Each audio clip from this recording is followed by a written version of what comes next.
Rebonjour, j'espère que vous allez bien. Et comme vous avez pu voir, on a fait une partie 1 de la visite du musée Toys Legacy Museum, de la science-fiction fantastique, et je m'étais arrêté du coup à la vitrine Star Wars. Pour rappel, si vous voulez la partie 1, elle est dans la description de la vidéo. C'est une partie 1 qui prend de la vitrine Star Trek jusqu'à Star Wars. Et là, on va enchaîner avec donc la suite, partie 2. Ici, vous avez donc la Retour vers le futur. Ces 3 vitrines concernant du coup les 3 films. Vous doutez bien, vous n'êtes pas, vous savez que c'est une trilogie. Alors, qu'est-ce qui est important avec cette vitrine? Il faut savoir que c'est une vitrine qui était importante à mes yeux parce que c'est la saga qui a bercé toute mon enfance avec mon père. C'est la saga que je préfère. C'était négociable que je ne fasse pas cette vitrine-là. Alors, ce qu'on a fait, il y avait beaucoup d'items Retour vers le futur, mais j'ai choisi de faire chaque fois des items différents. Ici, vous avez forcément celle du premier, où vous avez la Hot Toys de Marty, en version guitare, je préfère le mettre un peu en version musicale parce que c'était un peu original. Et vous avez la version normale ici, et j'avais laissé la boîte, et en boîte dedans vous avez la version limitée qui est présente ici avec des versions exclusives, mais je ne vais pas déballer de Marty. Vous avez la fameuse DeLorean Hot Toys en version 1/6, qui est vraiment géniale, extraordinaire. Moi c'est de mes préférés forcément. Et alors, tout autour, vous avez tous les items. Ça vient beaucoup du pack Dr. Collector que vous avez là, où vous aviez plein d'items, comme les plans de la DeLorean, comme la maquette, etc., les photos, etc., de ses parents, ou de lui avec son frère et sa soeur qui disparaissent en hologramme, mais pour ça, il faut avoir le coup d'œil, mais je sais pas si la caméra... Ah ouais, vous avez vu, oh, magie, oh, allez, retour, magnifique. Hein. Et alors, à chaque fois, j'ai mis des items, comme Foucault ici, il y avait la DeLorean avec Einstein, la fameuse NECA, qui fait référence à la même Hot Toys que j'ai mis un peu plus loin, et tous des items que j'ai pu mettre, avec des carnets lumineux, le plutonium, les tickets du coup de la féerie dansant des sirènes, le fameux ticket d'absence, tous des produits qui sont de différentes générations, comme vous avez ici les premiers Hot Wheels, la première Corgi là derrière, que mon père a acheté, attention regardez bien, chez Reducta ici en Belgique, et il l'a payé 1120 francs belges, alors que moi récemment pour 25 €, juste derrière j'ai acheté la version Corgi en 2023 ou 2024, pour 25 €. Donc voilà. Et chaque fois, j'essaie que les gens puissent avoir un comparatif facile avec des anciens et nouveaux produits pour montrer encore une fois l'histoire du jouet. Et voilà. Ensuite, la deuxième, vous avez du coup Retour vers le futur 2, avec à chaque fois, donc les DeLorean Hot Toys étaient présentes, celle de chez Diamond et celle d'Iron Studio. La Diamond, donc c'est les anciennes qui étaient lumineuses et sonores, qui étaient vraiment géniales. Celle-ci avait les roues carrément qui pouvaient se replier. Et dedans, vous avez les canards, la lampe de réveil, l'original Mister Fusion de chez Diamond Select, le tout premier sorti d'époque. Comme vous pouvez voir, c'est celui sorti officiellement. Après tous les plans qu'on a émis. Alors malheureusement, je ne vais pas vous mentir, il y avait un beau plan de DeLorean qui est là, mais il s'est replié comme une chaussette dans son coin. Et comme les vitrines sont scellées, je n'ai pas su le faire avant la fermeture de l'expo. Et puis vous avez les anciens verres à shot, encore une fois des contenus du pack Dr. Collector et l'extension qui est là qu'on a reçu au magasin, genre 2-3 semaines avant l'expo. Donc c'était cool, ça tombait bien. Les fameuses Hot Toys du deuxième, qui sont encore une fois extraordinaires, même si la tête de Doc c'est pas parfait, mais c'est mieux que rien. Le Launchfly et le fameux Overboard avec le logo Mattel, qui est extrêmement dur à trouver. Et pour la petite info, ce beau véhicule de chez Johnny Lightning, c'est celle qui trônait chez mon père dans son bureau depuis des années. J'ai toujours voulu le déballer parce que c'est la seule réplique de son camion avec la DeLorean et les personnages. Mais bon voilà, comme il n'avait acheté qu'une seule à l'époque, j'ai pas pu la déballer. Donc je la laisserai en boîte, en respect pour sa mémoire. Et ensuite le troisième, donc là on avait mis en avant le fameux diorama Iron Studio, en version DX avec la voiture et les personnages. Et pareil, le but était que par chaque fois mettre les 3 Iron Studio et les 3 Hot Toys, c'était que les gens chaque fois voient différents moments ou différents types de fabricants pour que tout le monde voit un peu ce qui existe dans le monde du jouet. Vous avez même la fameuse Skytrick, qui est vraiment extraordinaire, avec le petit Marty Cowboy dedans. Et derrière, vous avez la Diamond également, mais la version qui est sortie un peu salie quand elle arrive contre les Indiens et les Cowboys, lumineux et sonore. Et puis on avait en avant le deuxième diorama et préféré Iron Studio, avec Doc et Marty, avec l'horloge de l'hôtel de ville, enfin la future hôtel de ville. Et puis vous avez tous des plans, et les 2 petits Hot Toys qui sont là présents, pour mettre vraiment dans l'ambiance cowboy. J'aurais voulu avoir des vieux trucs de paille, mais j'ai pas le temps de les mettre. Pour la prochaine peut-être. Quand je ferai vraiment une full Spielberg ou avec des plus gros trucs Retour vers le futur, ce serait cool. Et regardez la petite maquette qu'il y a ici. C'est avec la Hot Toys. J'ai pas eu le temps, Marty, de faire une belle maquette, donc c'est un peu rudimentaire. C'est pas à l'échelle, mais au moins c'était vraiment énorme ce film. Et voilà, donc les gens avaient à l'ouverture les 3 vitrines Retour vers le futur pour que les gens aient vraiment l'histoire monumentale de cette trilogie. Ensuite, E.T., forcément, Spielberg encore une fois. Le taille réelle NECA original, je l'ai acheté au tout début. C'est celui que j'ai pu acheter à moins de 300 € en taille réelle. Que soit les gens adorent, soit les gens détestent parce qu'ils détestent E.T. Et puis après, vous avez donc des jeux originaux sortis à l'époque du film. tout dégueu et tout bizarre, que les gens disaient ouais c'est quoi ce truc dégueulasse, c'est mal fait, c'est la vie.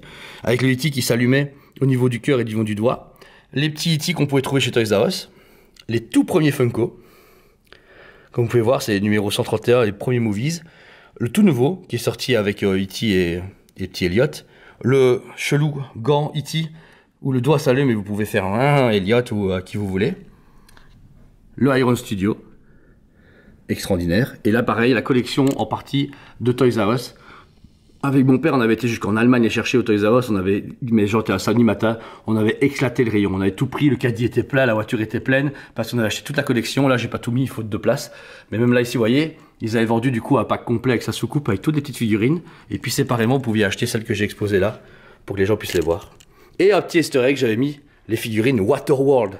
Bon, échec commercial peut-être au cinéma, mais extraordinaire licence, qui était vraiment génial et que Kenner a fait également pendant les années de sortie du film et que j'ai pu récupérer du coup à une convention il y a des années et que j'ai mis en avant ici pour que les gens puissent découvrir, se dire waouh, Waterworld, des figurines, j'étais même pas au courant. Et puis ça servait aux gens de voir qu'ils récupéraient des goodies de Batman, de Ghostbusters, etc. à travers des jouets des fois de d'autres licences pour économiser de l'argent, forcément.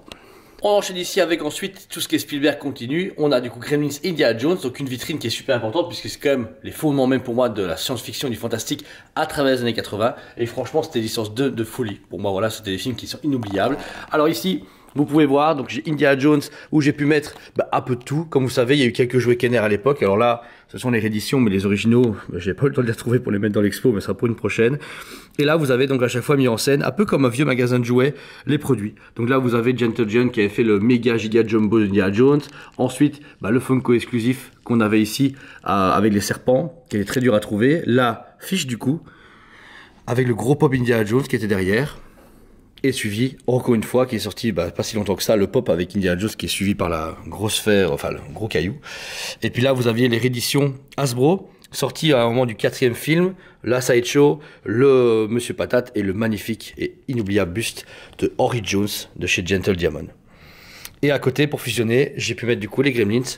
Pour anecdote, vous avez du coup ici la puppet de Trick of Treat, sorti du coup pour le premier film, c'est celle de mon papa avec le pull de mon père. Étant donné du coup comme ça, comme il était tout le temps comme un vieux Gremlins, je trouve ça marrant de mettre mon père dans une vitrine. Et vous avez du coup la Gremlins Greta originale, la première édition, sortie par NECA, sur son beau socle, un produit qui est très recherché actuellement. Et puis après on avait mélangé les items avec du NECA, la fameuse petite qui dansait, qui chantait de chez NECA également.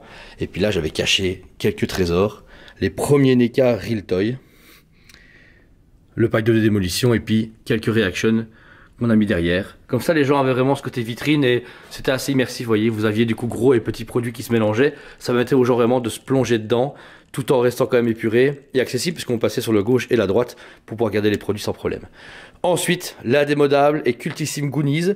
Donc là, vous avez les Mezco, sortis à l'époque de la Comic Con, que j'ai eu très dur à avoir. Il y avait même la clé, etc. Mais j'avoue que j'ai pas le temps de la retrouver pour la mettre dans la vitrine. Vous aviez Sinoc et les 4 comparses qui sont ici présents. J'avais mis un petit easter egg à la mouche avec son laser d'X d'époque. Juste caché là, j'aimais bien. Comme ça, c'était pas une vitrine pour ça, mais c'était dedans. Les Goonies de chez Reaction, qui étaient sortis au même moment que les autres. Et vous avez la fameuse Iron Studio, un 10e DX, qui est une de mes préférées. Je trouve qu'elle transcende parfaitement la licence Goonies. La statue est parfaite. Bon, j'aurais voulu peut-être... Là, une des pochettes, on les voit tous empilés sur un tas d'or. Mais bon, vous savez qu'acheter une Iron Studio à 1000 balles pour 6 persos, on sait très bien que Choco et Sinox, c'est les préférés. Les tout premiers pop étaient en dessous. Donc les numéros 77, 78 et 80. Et comme ça, les gens voyaient qu'en fait, les premiers pop étaient des comptes limités, enfin, en numéro 78. Et puis, récemment, les Mad Max, 1469. Montrant à quel point Funko a vraiment évolué dans sa conception. Parce que déjà, l'ancien pop est pas mal. Bon, ils sont un peu dégueux. Mais les nouveaux sont beaucoup mieux finis, hein, avec des véhicules, des personnages dynamiques, etc. Et même des petits dioramas, exclus du Comic-Con qu'ils avaient fait de Jaws, qui était vraiment génial. Et pareil, ici, j'avais mis les réactions qu'ils ont sortis avec le fameux requin et les personnages. Et Karate Kid. Pourquoi? Pourquoi pas. Hein, au mieux qu'on fait amuser personnellement, on fait ce qu'on veut. Si on veut se mettre 2 Karate Kid à côté de Jaws, on cherche pas. Et en dessous, les véhicules que mon père avait réussi à avoir, la fameuse voiture de police de premier Mad Max, de chez également Greenlight Collection, qui est vraiment sublime, et forcément l'Interceptor, avec son petit chien, etc., qui est une de mes voitures préférées. Je trouve qu'elle est extraordinaire. Comme ça, les gens avaient encore une fois, ils étaient immersés vraiment dans les répliques, les jouets et les goodies des époques, avec chaque fois une licence différente. Ensuite, celle la plus marrante, pas la fourre-tout, hein, mais c'est que des aliens. Donc vous pouvez voir, mon père est un grand fan de Alf, donc qu'est-ce que j'ai fait? J'ai mis un peu tout ce qu'il avait acheté. Peluche, le fameux téléphone, oui, on peut téléphoner à Alf, etc. Et on pouvait noter même des numéros de téléphone des gens dessus. Le bon vieux combiné. Il y avait des petites peluches à accrocher, un anti-stress, des petits porte-clés, une boule à neige, encore des porte-clés. Il y avait après Alf. Et franchement, mon gros regret, c'est que NECA ait fait une figurine et pas encore de taille réelle, comme j'ai pu vous montrer avec les autres. C'est vraiment dommage. Ensuite, les Mars Attack. Donc ceux de Mesco sortis, Super 7 ici, et puis le Mesco, et puis les anciens, du coup, sortis par le tout premier extra qui était mis, donc Trend, à chaque fois je confonds, Trendy Master, c'est ça. Chaque fois les noms j'ai dû avec celui-là. Et là vous avez carrément donc les jouets d'origine, sortis à l'époque du film, avec le prix en dollars, je sais pas si on va le voir sur la caméra, mais normalement si vous zoomez, vous voyez, c'est de chez Toys R Us, 9,99 $. Et pareil des originaux, mon père a acheté, a fait importer, a échangé à des mecs en Allemagne, en Angleterre, etc.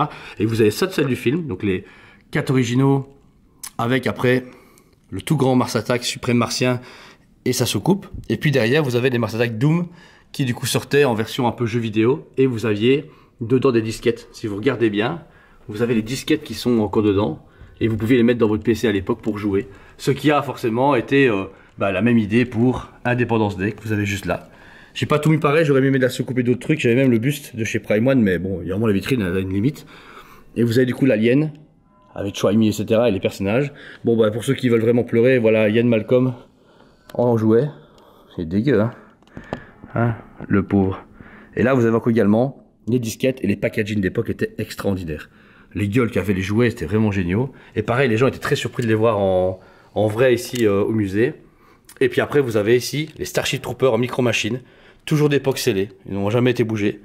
Vous avez 2 créatures que j'ai mis là. Et pareil, encore une fois, j'aurais voulu faire un petit diorama, mais vous vous doutez bien qu'avec une vitrine aussi grande et aussi petite en même temps, c'était un peu compliqué de remplir un peu plus. Mais voilà, comme ça vous avez déjà au moins un échantillon dessus.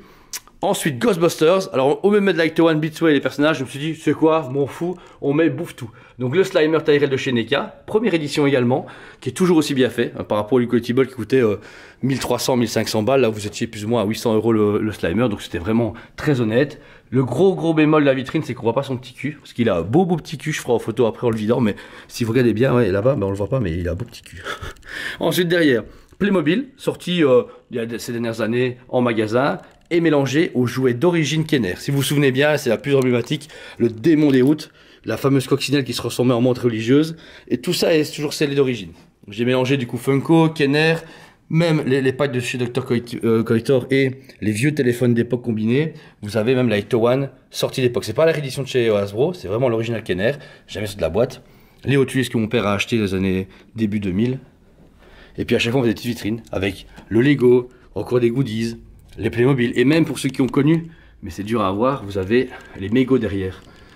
Les rééditions de Mego sorties, je dirais il y a une dizaine d'années, vous m'étiez fait chier à acheter, parce que vous avez même directement la normale, et au-dessus la variante en version Slimer, j'ai dû faire importer du Comic Con San Diego.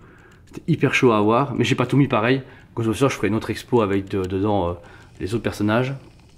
Et voilà, mais en tout cas, le bouffe-tout, vous pouvez pas le rater à côté du magnifique et grand logo Ghostbusters, que j'ai récupéré au cinéma au Palace quand je fais des animations.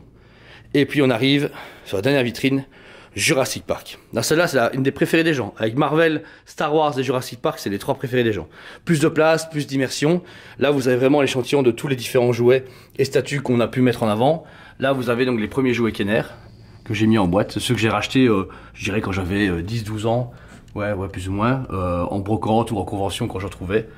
Les prototypes à l'époque, du coup, des premiers KO Effect qui étaient vraiment géniaux et dégueulasses en même temps. Et vous pouvez voir qu'après on a vraiment mélangé, que ce soit du puzzle, on a mis la VHS qui est là, la VHS d'origine, le jeu Mega Drive, et puis tous les goodies qui sont soit d'origine, soit dans les packs collectibles. Ici vous avez par exemple les pins que j'avais quand j'étais gamin, que j'ai gardé en boîte. Après vous avez d'autres items comme les porte-clés qu'on avait là avec les petites voitures majorettes, vous voyez, le petit capture de dinosaure avec les porte-clés. Mais par contre les petites cartes, etc., c'est des goodies qu'on trouve dans le pack de Dr Collector, qu'on a caché tout au fond là-bas. Et pareil, des items, des cadres, des plaques en métal. Vous avez même les Funko Pop, les premières éditions des Funko Pop qui ont été rééditées il y a quelques mois. Et puis forcément, on s'est dit, tu sais quoi, tant qu'il y a un Jurassic Park, faut mettre des trucs qui pètent. Genre le buste aérien de chez Chronicle, qui est toujours aussi extraordinaire. Et puis on avait du coup mélangé avec du Ion Studio, du Prime One Studio, que des pièces que les gens beaucoup recherchent. J'ai hâte de faire l'expo Jurassic Park pour vous montrer vraiment toute l'expo complète Jurassic Park, ce qui pourrait pas tarder à arriver, puisque le film va arriver, donc jamais dire jamais. Et là vous avez le Dilophosaure, les Pareillons Studio, le vieux Triceratops Chronicle, l'œuf de chez Chronicle, le diorama et Denis Nedry, Iron Studio, et à côté la Barbasol de chez Paragon. Bon vieux jouet Hasbro, avec une voiture sortie pour un jeu Jurassic World, le Launchpad exclusif, et la fameuse canne de notre ami John Hammond. Comme vous pouvez voir, j'aime beaucoup remplir les vitrines à fond, genre les mettre pour que ça soit immersif. Vous arrivez, c'est comme quand on était enfant, on savait plus où mettre la tête. Vous voyez ici, même ici, je fais le tour, et vous dites, ah bah attends, il y a une lunchbox, mais il y a un canard, peluche, T-Rex, ah mais attendez, il y a une boîte réédition à Dilophosaure, mais il y a encore des canards là en plastique. Le but étant, c'est que les gens vraiment retrouvent leur joie d'enfance, leur étincelle, etc. C'est vraiment hyper important à mes yeux que le musée serve à ça. Que quand vous arrivez au musée, vous n'êtes pas juste là pour... je dis ouais, apprendre des trucs, oui c'est important, mais c'est vous replonger dans votre nostalgie. Et c'est vraiment vous donner à fond, vous dire ouais, vous avez vu, il y a ça, j'ai eu ça quand j'étais petit, oh je voudrais bien avoir ça, et les voir en vrai. Il y a des gens, ce qui est bien avec ma clientèle, c'est que j'ai une clientèle tellement diverse, qui va du jouet au Funko Pop, en passant par les statues à 5000 €, que tout le monde arrive pour découvrir ce qu'il aime bien, et finalement repart en disant putain j'ai appris un nouveau truc. On prend l'exemple des gens fans de statues, et j'ai fait l'expérience avec tout le monde.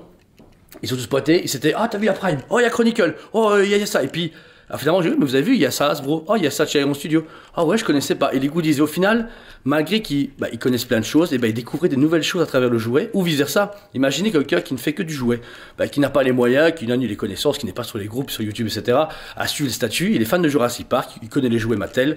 Il arrive, il voit une tête taillée de la Vélociraptor. Les yeux l'étincelle dans ses yeux, c'est extraordinaire. Il est là, il fait waouh. Et il est vraiment impressionné, il est vraiment paralysé tellement que c'est beau, et qui se dit ouais, je savais pas que ça existait, parce que des fois on se rend pas compte, notre milieu est un peu niche, c'est vrai, c'est un milieu qui est assez particulier parce que c'est tous les passionnés, des grands enfants, etc.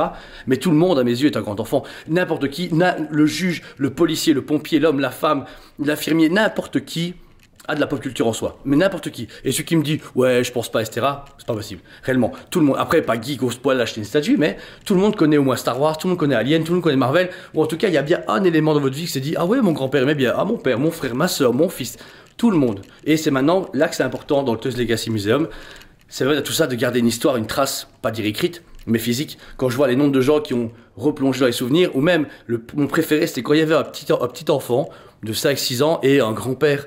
Et en fait, du coup, les deux générations étaient tous les deux comme des enfants, réellement. On avait des grands-pères de, je sais pas moi, allez, je vais pas être méchant, mais de 70 ans qui étaient là, qui faisaient waouh, c'est trop bien fait, parce qu'ils ont connu que des jouets, et puis ils sont passés à autre chose. Et les enfants, ils voient des trucs extraordinaires que les parents disent ouais, j'ai eu ça quand j'étais gamin, à mon époque c'était comme ça. Et c'est là que c'est super intéressant, c'est permettre du coup à des gens de redécouvrir tout ça, et pareil de passer un moment privilégié, au calme. Et comme vous le saviez, on s'était fait du coup un petit review que vous voyez ici. Là, je suis en train de tourner le Witch King, et le but c'est pareil, c'était avoir un cocooning où on va forcément faire d'autres choses, on n'a pas eu le temps pendant les fêtes de fin d'année, mais là pour l'event Soumé par exemple, on pourra faire des interviews, etc. Si on présente un prototype ou un truc important, on aura une belle salle centrale, tout sera décoré, et vous avez tout un décor où on pourra asseoir des gens, faire interview, mettre une caméra, etc. Il y a la petite vous avez vu ici, magnifique. Bon, il est pas actif parce qu'on l'a bloqué, on est trop joué avec, je vous avoue. Mais voilà, un tout décoré avec le beau Toys Legacy Museum. Et le but étant, c'était encore une fois que tout le monde ici puisse partager un moment, s'asseoir, discuter, etc. Et c'est ça que j'avais dit aux gens. La première expo a été pour moi une réussite personnelle parce que je m'attendais à rien. Imaginez quand même depuis 20 ans, donc c'était quand j'avais 13 ans, mon père m'a dit ouais voilà, ça fait des années qu'on travaille au musée, etc. Ça va être génial, ça va être énorme. Mais il y a une vingtaine d'années, il n'y avait pas tout ça. Le monde était pas pareil, l'économie était pas pareille, la mentalité, tout était différent. Mais moi, franchement, je tenais le cap parce que je savais qu'en le sortant, ça allait avoir un impact minimum. Alors même si j'ai touché 2-3 personnes, ça me suffit parce que au moins je l'ai fait, je suis content. Franchement, rien qu'ici, regardez le plan derrière, c'est extraordinaire, c'est super beau et je suis fier de l'avoir réussi. Et je vous remercie à vous tous de m'avoir soutenu à travers vos achats parce que oui, vous avez acheté chez Toys Pet sans le savoir pendant 15 ans en disant ouais, le mec est sympa, machin, il parle d'un musée, on verra bien. Mais tout ça m'a servi à financer tout ça et ça a été un boulot depuis que je suis ado. Et donc voilà, ici on arrive à un moment important où c'est le début d'une grande histoire et d'une grande aventure que vous allez partager avec moi. En clair, je compte sur vous. Ici, c'est la première expo, la prochaine sera Tsume. Ici, ça me permettra déjà de bien préparer les prochaines expos et de mettre en avant des fabricants. C'est le but. Le but que vous avez dit lors des premiers teasings de TLM, c'était que du coup, des gars comme Sideshow, Tsume ou d'autres viennent un jour ici, permettent d'exposer plein de trucs pour un moment pour que nous, les Européens, on puisse avoir accès facilement à des choses, faire des conventions. Non, mais là, c'est un truc culturel qui est relié certes à TouchMate parce que c'est moi, la personne du coup qui gère et qui est créateur de tout ça. Mais ce que je veux que vous sachiez, c'est que c'est à vous tout ça. Dans le sens que, voilà, je peux pas mieux vous donner. Je remercie encore énormément de gens qui sont venus très très loin et c'est vraiment triste à dire, mais j'ai eu plus de gens qui viennent de la France, d'Allemagne ou de Hollande que de Belges liégeois. Je vous jure que j'ai bladé de gens que je connais, d'amis proches à moi qui sont même pas venus. Et c'est pas grave parce que je connais, j'ai pas eu le temps, je peux pas penser, etc. Et c'est pas grave, parce que chacun a son intérêt, son obligation, voilà. Je pense que je me prends pas la tête, mais le plus important, c'est que ceux qui sont venus à chaque fois, ils étaient super heureux. Et ça m'a fait méga plaisir. Il y a personne qui m'a dit, ouais, ça va, franchement, on t'en a plus grand, plus petit. Tout le monde a été hyper réactif et super enthousiaste à ce qu'on a créé ici. Et je vous remercie, parce que c'est con à dire, vous me dites, ouais, je vis dans un monde de bisounours, j'avoue. Je suis un indépendant comme les autres, je vis à un magasin avec une équipe super cool. Et j'aime bien travailler à la façon familiale. Je cherche forcément le chiffre d'affaires pour pouvoir faire tourner, mais faire tourner ce genre de projet. Et pas être millionnaire. Je m'en fous, je préfère être un bon patron qui a un trou du cul bien riche. Perso.